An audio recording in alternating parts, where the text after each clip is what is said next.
কেন কাজ করে দেখাও। হাসিনা ইন্ডিয়া বসে এই সমস্ত কথা যখন বলে আমাদেরকে মারে, তখন দ্বিতীয় কথা আমরা অভ্যুত্থান আর একটা দিকে যাওয়া ছাড়া উপায় নেই। সেদিক যাওয়া ছাড়া আমরা অন্য কোনো পথ দেখতে পাইতেছি না। ইন্টারিম সরকারের মধ্যে যারা দায়িত্বশীল আছেন, একটা অথর্বমার্কা মন্ত্রী নির্লজ্জের মতো হাসে, আলু পেঁয়াজের আলাপ দেয়। ওই হারামজাদা কেন এখনো পদত্যাগ করে না লজ্জা নিয়ে? আমার মনে হয় না এটা নিয়ে আবেদন করতে হবে যে তুমি পদত্যাগ কর। ন্যূনতম সভ্য চিন্তা ভাবনা যদি থাকে, তাদের প্রতি আবেগ অনুভূতি মানুষের যা আছে সে যদি বুঝতে পারে, ওর উচিত হবে এখনই পদত্যাগ করা। পরবর্তীতে আমাদেরকে এটা সাজাইয়া ইন্টারিম ব্যবস্থাকে আবার সাজাইয়া নির্বাচন করে যা করো আমাদের ওই পর্যন্ত যাইতে হবে। এইদেরকে দিয়ে আর হচ্ছে না।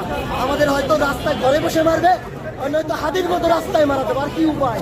ঘরে বসে যদি আমাদেরকে মেরে ফেলে, টার্গেট করে কিলিং করে আমাদেরকে গুলি দিতে, আমরা রাস্তায় মনে করি মানে রাস্তা আসি মেরে ফেলুক এসে।